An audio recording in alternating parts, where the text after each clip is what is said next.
line, but the ball is up by the halfway line. There was quite a few games last year where the goalkeeper was here, 2 centre backs were at the top of the box, everybody else was in the attacking half. This isn't a good position to be in. We need the goalkeeper to come forward. So if the goalkeeper comes forward, that will push the centre backs further forward and they will be joining in with the team. That can be dictated by the goalkeeper. So as coaches, that's what we have to look at. When I watched the games, coaches did recognise the centre backs and told them to push up, but allowed the goalkeeper to stay back on the goal line or 1 or 2 steps off, even when the ball was in the attacking half of the field in their attacking third. Okay, sweeper keeper. So let's talk about sweeper keeper now. So we have the ball roughly about the halfway line. The sweeper keeper is to offer defensive balance and then defensive support. So if we can't play the ball forward, the ball may be coming back to me. Just like in the back pass we did earlier, I have a touch out of my feet to scan the field. If I'm going to the right, then can I play the ball wide first, or at least make that initial touch to go wide, so I might open up somebody so I can maybe find a forward. And we can do that on both sides. So if this is blocked, then I might have to switch, and then I might have to switch play. Okay, breakaways. No, level 3. Level 2.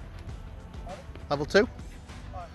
So things to think about on breakaways is if the striker is coming at you quick with big touches and the ball's coming off their feet, you have to try and match their speed coming out. If the ball, you can get the ball outside the box and take it off the striker, or take it before the striker can touch it again and just clear it like a defender, awesome. You've taken the shot away.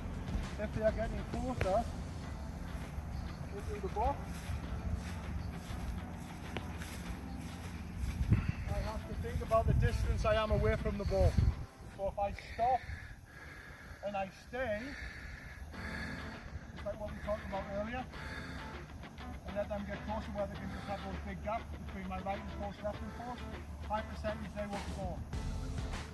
If I can get a little bit closer, I might be able to use my feet because the gap from right to left and left to right is smaller.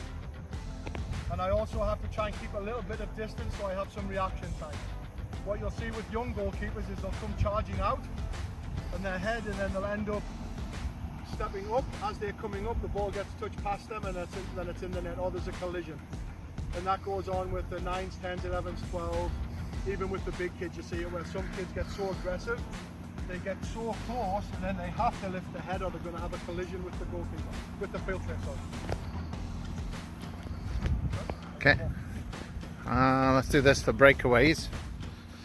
So if you start on your positioning and just come forward and on my touch. Can we come out athletic to come and get the ball? Athletic stance. As we get closer to the ball, we're trying about 6 yards, 6 to 3, yeah, about 6 yards. Then I would start to sink, make myself wider but smaller so the gaps on the ground are less so I can reach. Okay, throw in. Hands behind the head, you can put your toe on the line. And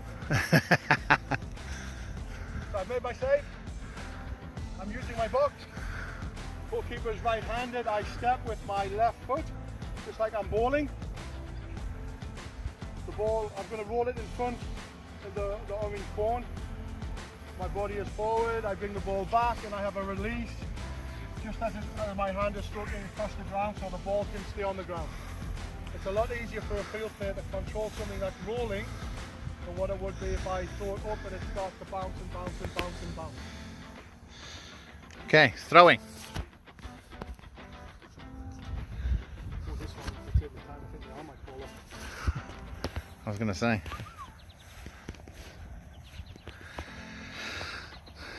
So throwing, we've just done the roll.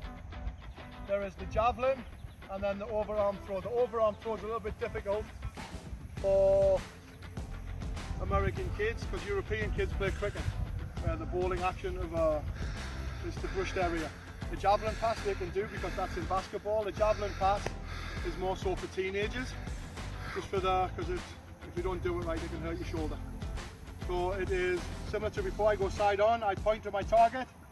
It's going to be out, and I'm trying to have a little bounce, and the ball will spin slightly. So it's in, step, and the ball will bounce down into the player so we can play. Okay, diving.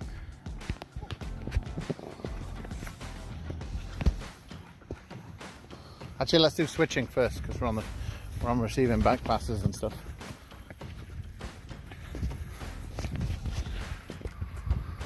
Back pass. So I scan, my defenders run back. I'm already scanning the field for central, and ideally we want to go wide on the weak side. So I'm in, I ask for the ball to my left foot. Yes, please. I can have my touch, I can go forward.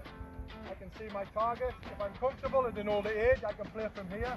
Younger ages, I have my touch and double a little bit close if I need to, and then I can play.